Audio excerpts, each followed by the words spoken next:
What's going on, guys? John Elder here from Codemy.com, and in this video, we're going to start to look at user authentication for Django and Python.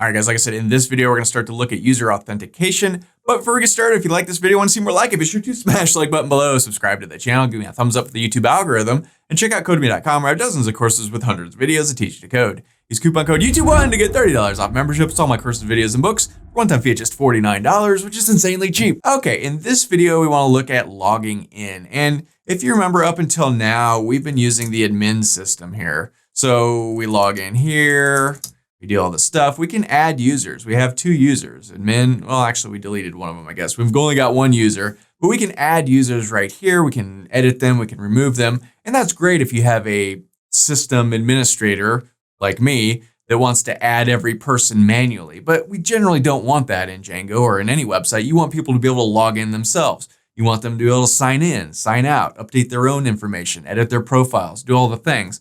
And you want them to be able to do that from the website. You don't really want them to be doing that back here in this admin section. So we're going to start to look at setting up all this administration stuff for the next few videos. Now, like I said, this is going to take us a few videos. There's a bunch of stuff here. In this video, we're going to set up the login. So we're just going to keep assuming that we've used that administrative area already. We've set up a user, and now we're going to build a web form where that user can log in from the website itself. Eventually, like I said, we'll set up the ability to register and edit profiles and all the stuff from the website. But just for today, we're just going to set up the login system, and it's going to set the stage for everything else, and it's going to set the system up for everything else. So head back over to our code. I'm using the Sublime Text Editor and the Git Bash terminal as always. And as always, you can find a link to the code in the pinned comment section below, as well as a link to the playlist with all the other Django Wednesday videos. So check that out if you haven't already. So what we need to do here, you'll notice in here, we've got our events app. We've got our My Club website app. This is the main app we have when we started. That's our project file, right? And that's all we've got. Now, I want to set up another app inside of our project here just for authentication. I'm going to call it the Members app. And it'll take care of all of our logging in, logging out, user registration, and all that good stuff. So to do that, we need to head over to the terminal and Control-C to break out of here. This is where we've been running the server. And I'm in my CMyClub/MyClub website directory. We've got the virtual environment turned on. And now we just need to create a new app in our project. And we did this once before when we created our events app. We just go Python, Manage.py, start app, and then we just name this thing. And I'm going to call this members because, I don't know, that makes sense to me. Okay, now let's go Python, Manage.py, run server to make sure our server's running again. Okay. So now the first thing you do anytime you create an app, well, first let's come back here. We've got this new members directory and it has all of the things inside of it. But the first thing you always do when you create a new app is to add it to your Settings.py file. So let's come down here to our Settings.py file and we've got this list of installed apps. I always forget to do this and it always messes me up. We want to add members and always put my comma at the end. So just make sure you do that first off. If you forget this step, nothing else is going to work. And you're going to be banging your head going, why isn't this working? All my code is correct. Well, you forgot to put it as your installed app and that throws everything off. So now it's in there and we're good to go. So the first thing, well, second thing, I guess, is go to our members and you'll notice just like when we created our events folder up here, there is no URLS.py file in this new app. So you always have to add one. So let's go new file. Let's go file, save as, and I'm going to save this as URLS.py. And we can open up our original URLS.py file down here. And I'm just going to copy this and paste it in. Now we're going to have different paths, obviously. So we can take that out and we don't need this thing or include, but we do need from dot import views as we usually do. So if we look at our events.py file, our events URLS.py file, same deal. So, okay. So before we start creating URLs and things, there's one more thing we need to do in our original URLS.py file. This is the one that gets started at the very beginning of our app. And here's where we're pointing to our events URLS.py file. Well, we've got a new app, so we need a new path to point to that. So I want this to point to members. And then here we want to include, and this is going to be members.urls. Right? So that's the first thing we need to do. We actually need to add another path to this too. It's a little weird. So again, I'm going to call path, and I want this to point to members. Wait, we already did one for members. Oh, we got to do another one because this members app is going to deal with authentication. And Django has a user authentication system all bundled up into it and ready to use, but we just have to reference it. And we're going to use that authentication system to do most of the heavy lifting. We're not going to reinvent the wheel here. We're not going to create our own login system and our own password system and all that stuff. We're just going to use the one in the authentication system that comes with Django, but we have to reference that here. So to do that, we want to include, and we want to pass this as Django.contrib.auth.urls. So this will allow us to use a bunch of URLs that come with the authentication system, the login, the logout, all session information, and all kinds of good stuff. So be sure to put the comma after that. And so, okay, that looks good. We're good to go there. We can go ahead and save this and close it. So now let's create a web page for logging in. So let's see, I'm going to close my events thing here. It's starting to get a little confusing with all these things, so I like to close them as we're using things. So here we're in our members directory. Let's create a new folder, and this is going to be templates. And then inside of here, let's create another folder, and I'm going to call this Authentication. And this is where we're going to put all of our HTML files. So let's create a new file, and I'm going to go File, Save As, and let's call this Login.html. And we can come back into our events app here and look at our template files, and we can grab something from here. Just going to go ahead and do that. Paste it in. We want to reference our base file in the same way as we did before. Here, instead of add event, let's call this login. And we can get rid of that. We are going to have a form, but it's not going to be that, so I'll leave that off. But we will have a form, so we'll leave this here. Get rid of this end if. Okay, so that looks good. Let's go ahead and save that. Here's our login page. So now let's come over to our Views.py file. Let me kind of minimize some of this inside of our members directory. So there it is. And it's brand new. Look at that. There's nothing in it. It's so adorable, right? It was like a brand new Views.py file. But we want render, and we also want to redirect in here. So let's add that.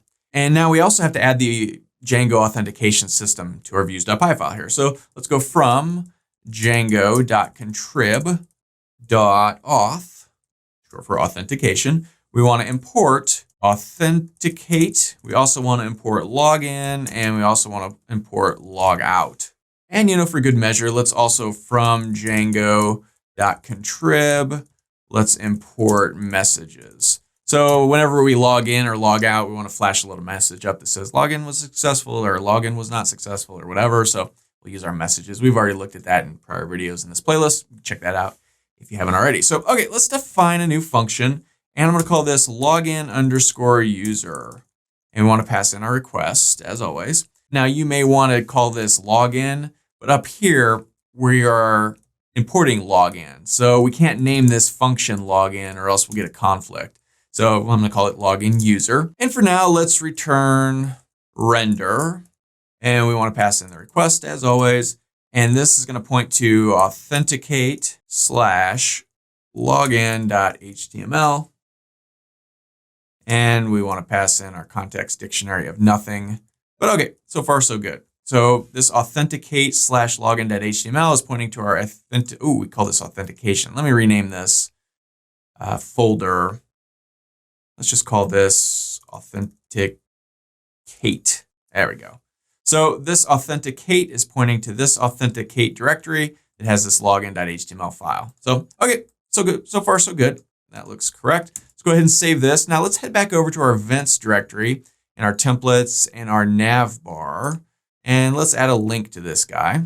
So let's come down here. And this is getting a little bit crowded, so we're gonna have to do something about this eventually. But for now, let's just name this guy login. And we want to point this to login. Now, we don't have this path yet, so let's create that. Minimize our events directory and come into our members directory again, go to our new URLS.py file, and let's create this guy. So inside of here, let's go path.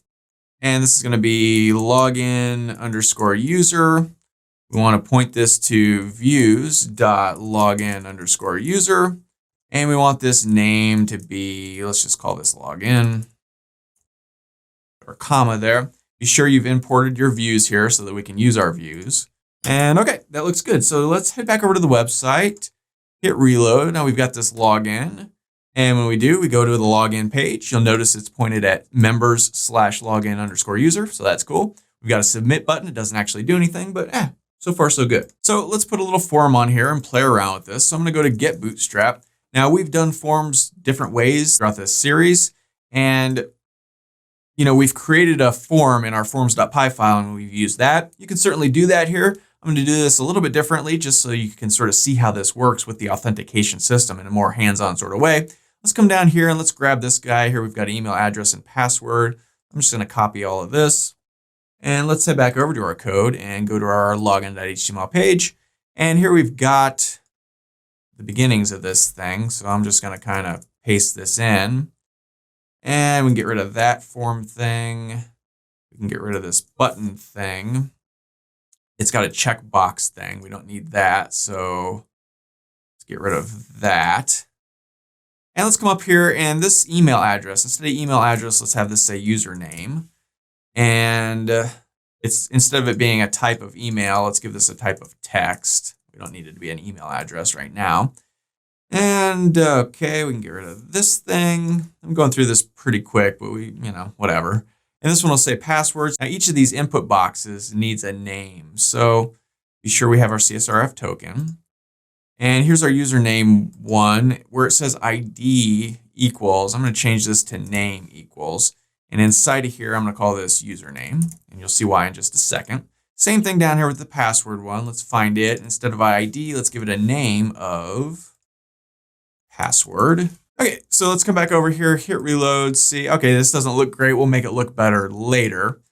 But for now, at least we've got a form here. And if we type stuff here, it's a password field, so that's good. So, okay, now head over here. And if you go to Google and just type in Django Authentication, see the first thing that pops up is this thing right here. And this documentation is great. There's all kinds of good stuff you're going to want to read through and play around with. You notice here's where we're calling Django contrib auth.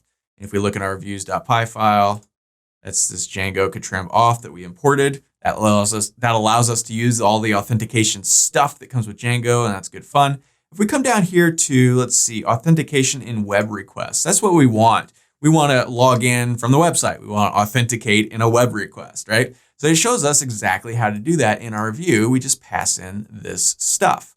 So let's set that up. Let's head back over here and let's go to our view. And here it is. And so before we do all of that, we need to determine whether or not a person filled out the form on that page or if they just went to the page. If they filled out the form, we want to do the stuff. If they just went to the page, we just want to show the page. So we can do a quick if statement to see. So let's go if request.method equals post, meaning if they posted something, do something, else we want to do this, right? We want to render the page. So this is basically, hey, if they go to the web page, just show the web page. If they go to the web page and fill out the form, then do stuff. Well, what do we want to do? We want to do the stuff from this page, specifically this stuff. So I'm just going to copy all this, bring it back over here and paste it in. Now, you're going to want to come through here and clean this up so that the indentation is correct. As you can see, by default, it's not when you copy and paste stuff like this. So make sure you do that. There we go. Almost done.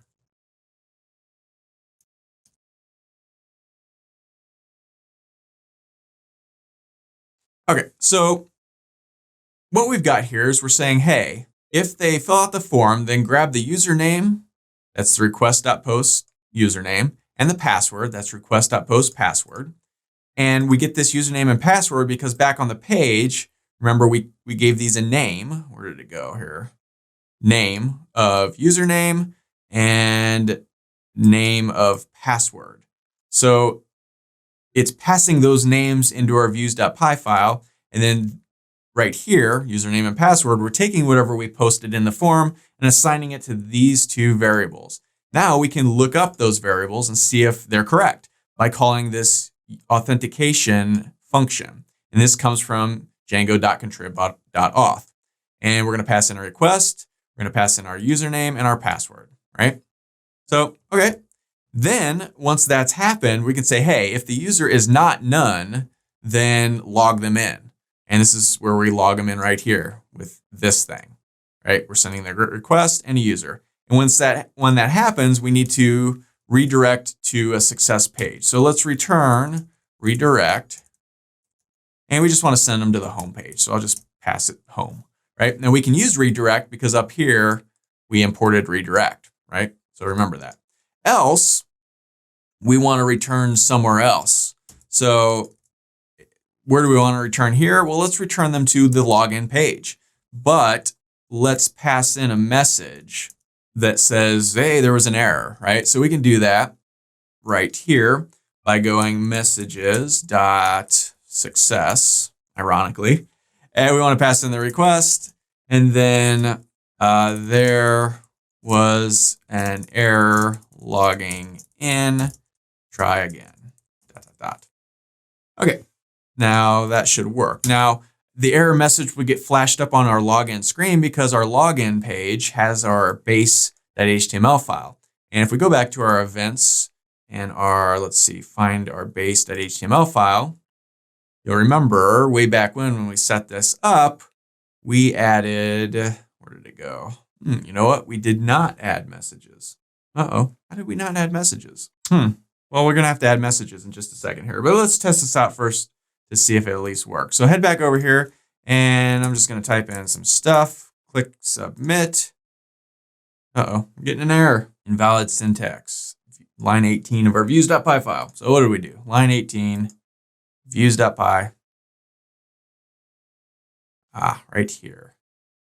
This stuff needs to be inside this if statement. Okay, that's right. All right, so let's head back here. Let's reload this page. No, let's not resend it. Let's just come back here. Start over, click this. Some gibberish, some more gibberish. Click this. It returns back to the login screen. So let's actually log in with our login username. If it's successful, boom, it goes back to the home page. So, all right, that looks like it works. Now we still need, well, for one, we need to make this look better. We'll do that later. We also still need the messages thing.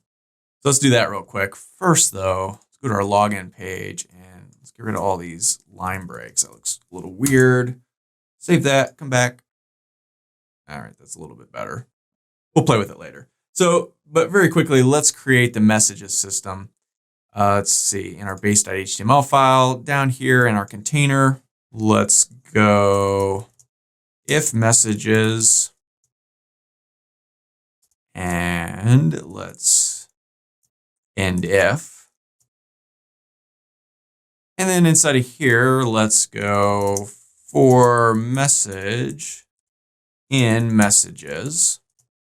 And then we want to end our for as well.